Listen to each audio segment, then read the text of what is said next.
षडलिंग स्वरूप प्रणव का महात्म्य, उसके सूक्ष्म रूप ओंकार और स्थूल रूप पंचाक्षर मंत्र का विवेचन, उसके जप की विधि एवं महिमा, कार्य ब्रह्म के लोकों से लेकर कारण रुद्र के लोकों तक का विवेचन करके कालातीत पंचावरण विशिष्ट शिवलोक के अनिर्वचनीय वैभव का निरूपण तथा शिव भक्तों के सत्कार की महत्ता। ऋषि बोले, प्रभु महामुने, आप हमारे लिए क्रमशः षडलिंग स्वरूप प्रणव का महात्म्य तथा शिव भक्त के पूजन का प्रकार बताइए। सूत जी ने कहा, महर्षियों, आप लोग तपस्या के धनी हैं।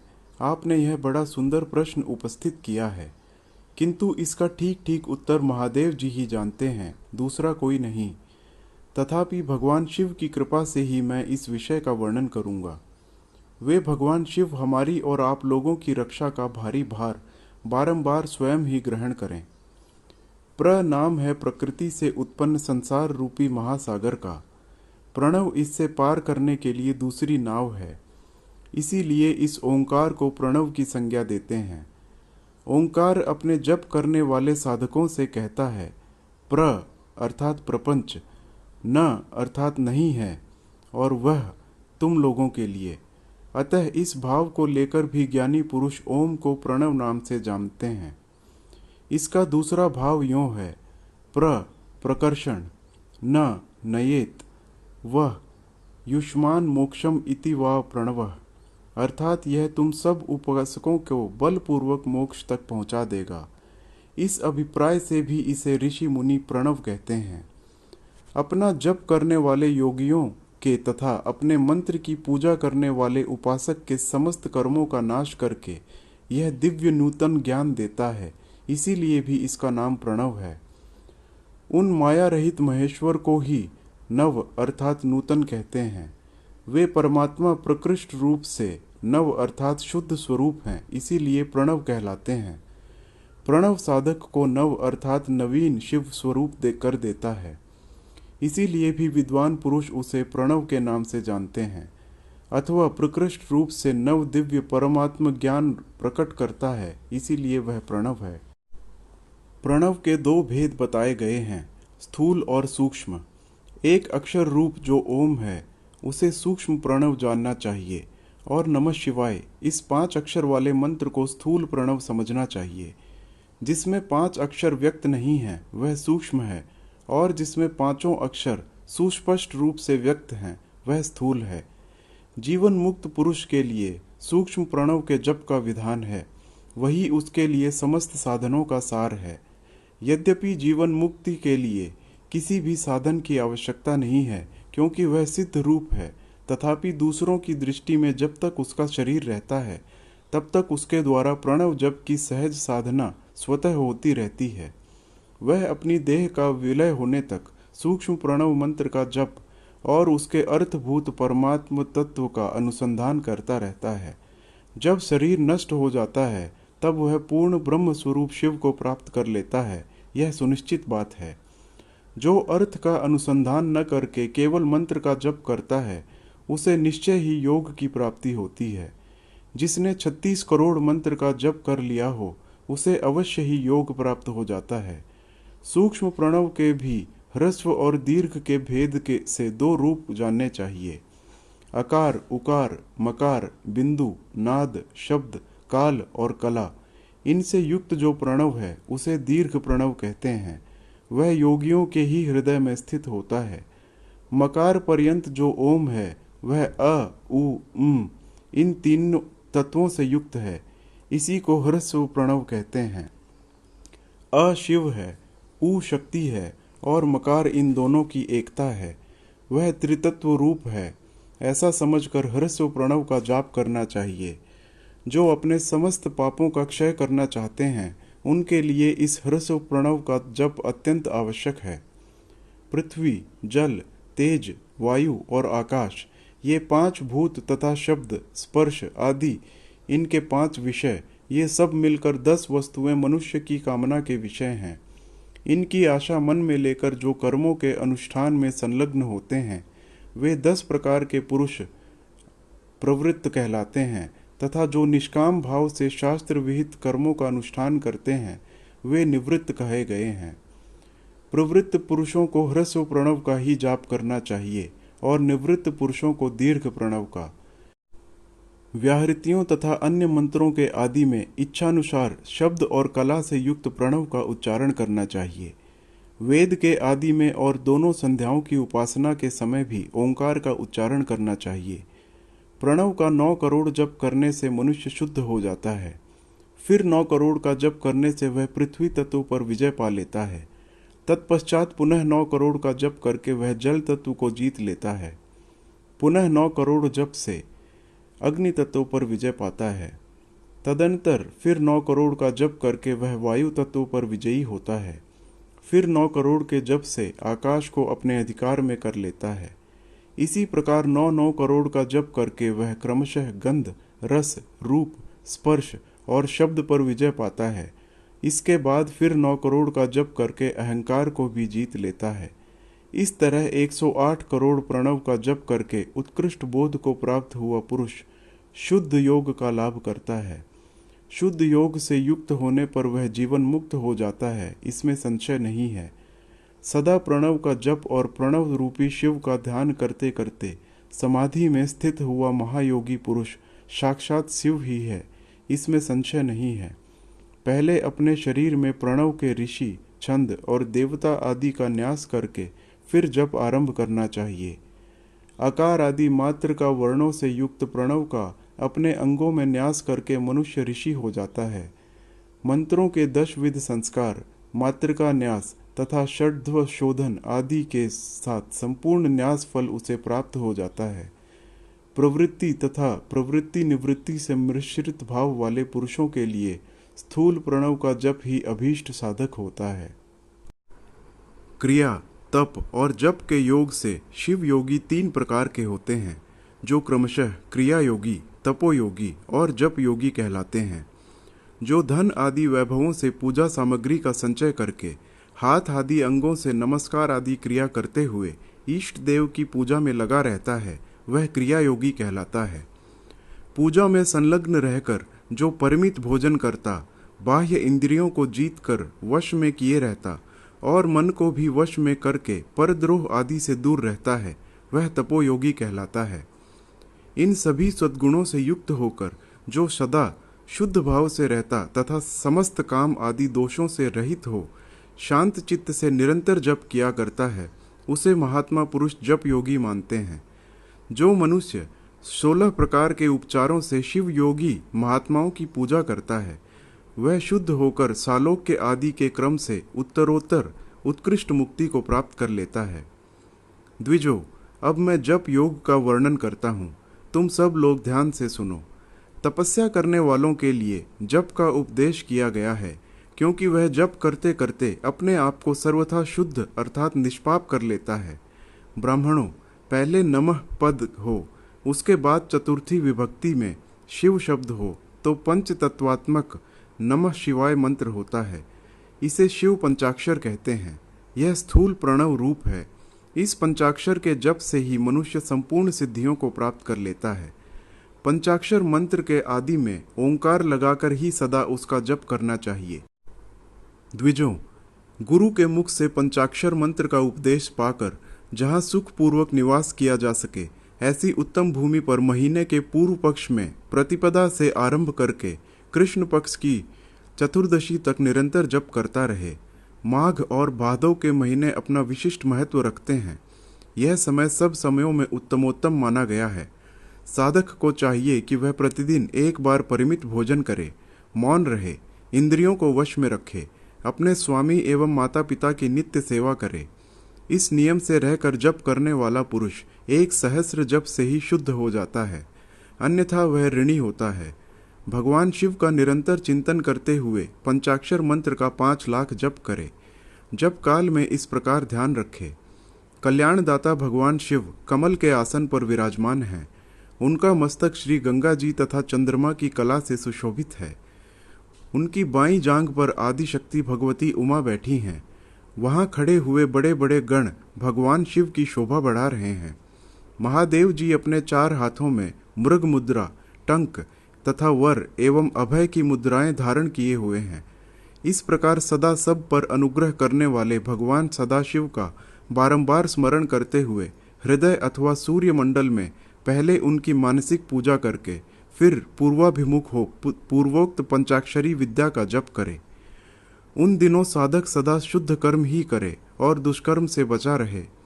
जप की समाप्ति के दिन कृष्ण पक्ष की चतुर्दशी को प्रातःकाल नित्य कर्म करके शुद्ध एवं सुंदर स्थान में शौच संतोष आदि नियमों से युक्त हो शुद्ध हृदय से पंचाक्षर मंत्र का 12 सहस्र जप करे। तत्पश्चात 5 सपत्नीक ब्राह्मणों का जो श्रेष्ठ एवं शिव भक्त हों वरण करे। इनके अतिरिक्त एक श्रेष्ठ आचार्य प्रवर का भी वरण करे और उसे सांब सदाशिव का स्वरूप समझे। ईशान, तत्पुरुष, अघोर, वामदेव तथा सद्योजात इन पांचों के प्रतीक स्वरूप 5 ही श्रेष्ठ और शिव भक्त ब्राह्मणों का वर्ण करने के पश्चात पूजन सामग्री को एकत्र करके भगवान शिव का पूजन आरंभ करे।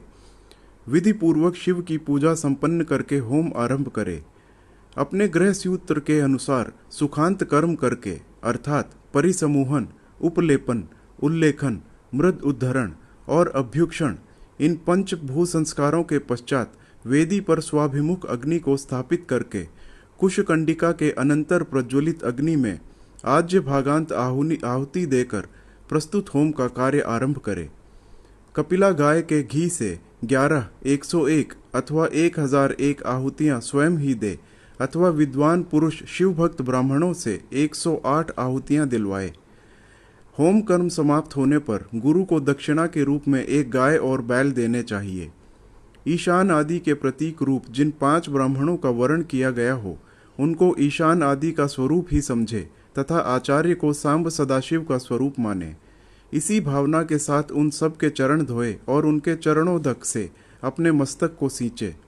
ऐसा करने से वह साधक अगणित तीर्थों में तत्काल स्नान करने का फल प्राप्त कर लेता है। उन ब्राह्मणों को भक्ति पूर्वक दशांश अन्न देना चाहिए। गुरु पत्नी को पराशक्ति मानकर उनका भी पूजन करे।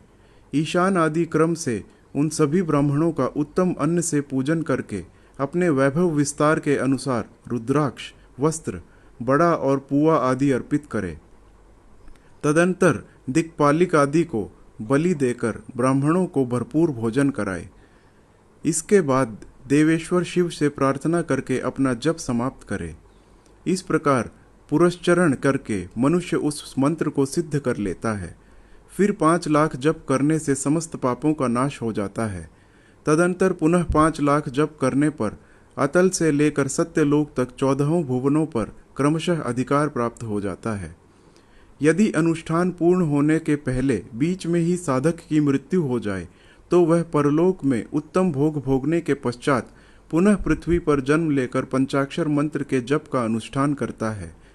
समस्त लोकों का ऐश्वर्य पाने के पश्चात वह मंत्र को सिद्ध करने वाला पुरुष यदि पुनः 5 लाख जप करे तो उसे ब्रह्मा जी का सामीप्य प्राप्त होता है। पुनः 5 लाख जप करने से सारूप्य नामक ऐश्वर्य प्राप्त होता है। 100 लाख जप करने से वह साक्षात ब्रह्मा के समान हो जाता है। इस तरह कार्य ब्रह्म का सायुज्य प्राप्त करके वह उस ब्रह्मा का प्रलय होने तक उस लोक में यथेष्ट भोग भोगता है। फिर दूसरे कल्प का आरंभ होने पर वह ब्रह्मा जी का पुत्र होता है। उस समय फिर तपस्या करके दिव्य तेज से प्रकाशित हो वह क्रमशः मुक्त हो जाता है। पृथ्वी आदि कार्य स्वरूप भूतों द्वारा पाताल से लेकर सत्यलोक पर्यंत ब्रह्मा जी के 14 लोक क्रमशः निर्मित हुए हैं। सत्यलोक के ऊपर क्षमा लोक तक जो 14 भुवन हैं वे भगवान विष्णु के लोक हैं।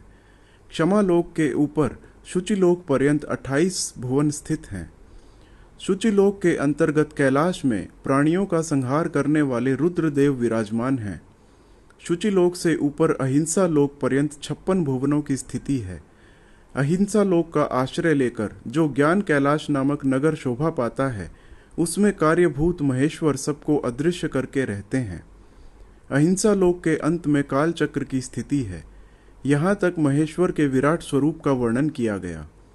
वहीं तक लोकों का तिरोधान अथवा लय होता है।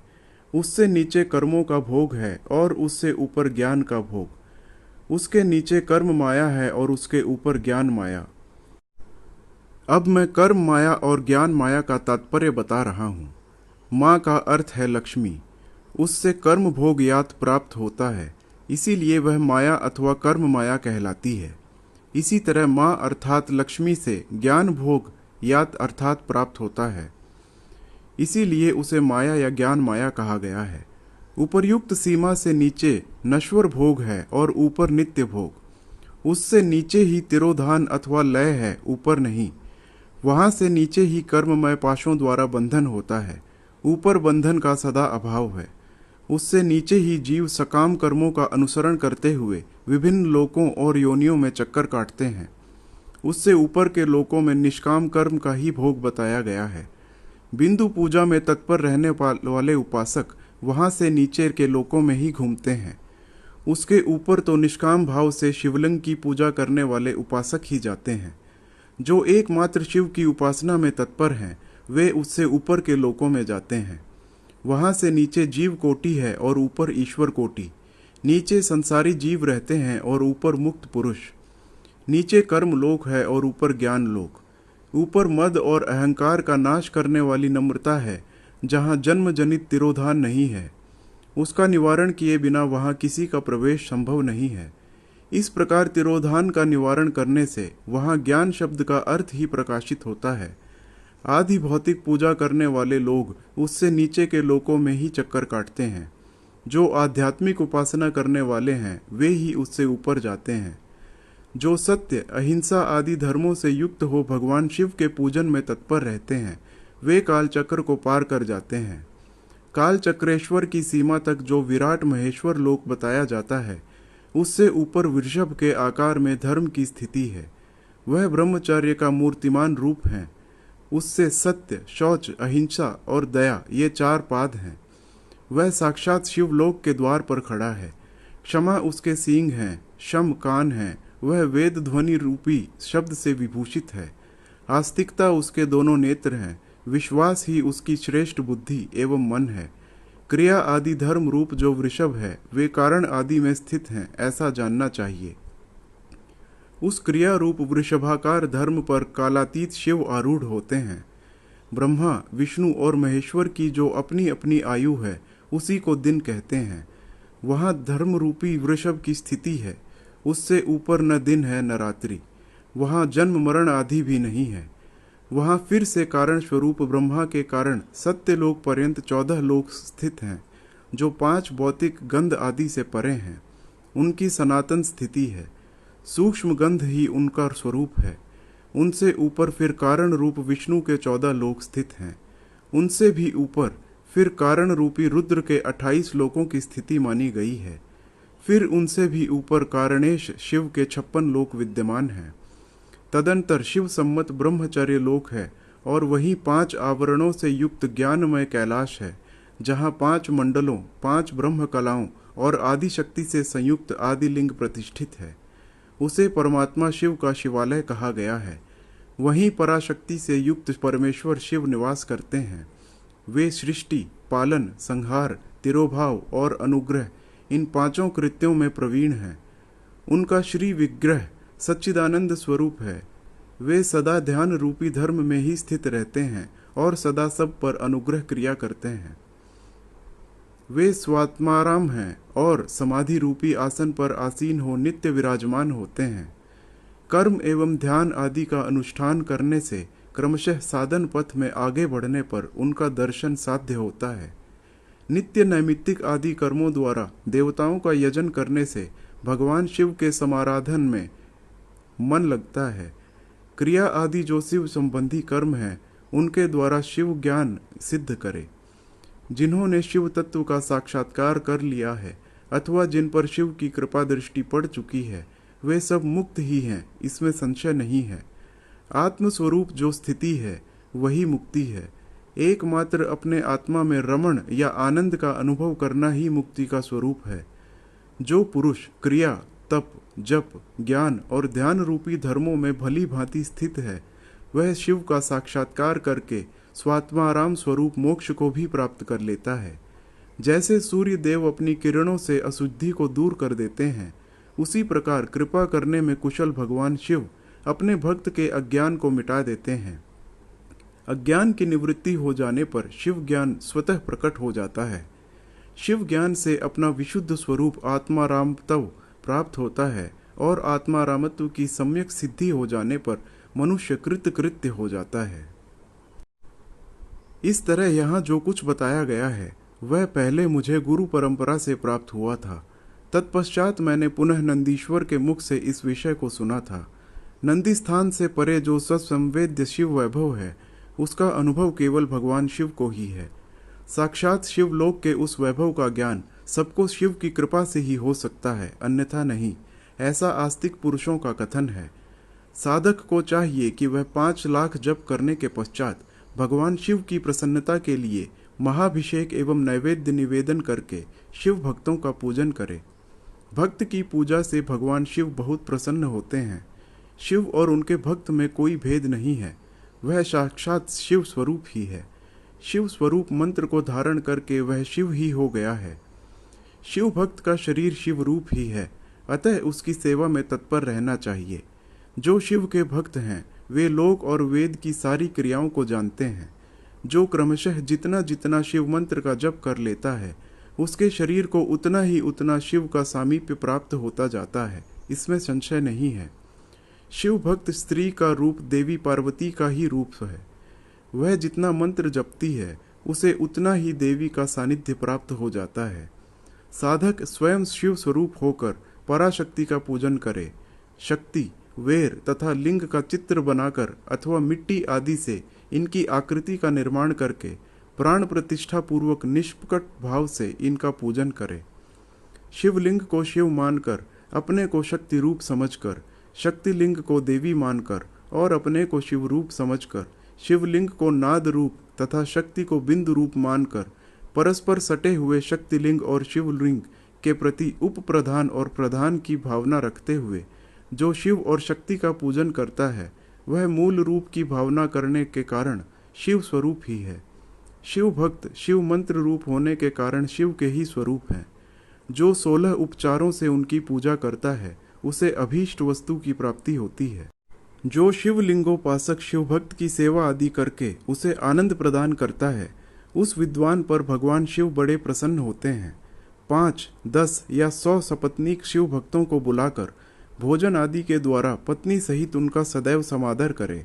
धन में, देह में और मंत्र में शिव भावना रखते हुए उन्हें शिव और शक्ति का स्वरूप जानकर निष्कपट भाव से उनकी पूजा करे। ऐसा करने वाला पुरुष इस भूतल पर फिर जन्म नहीं लेता।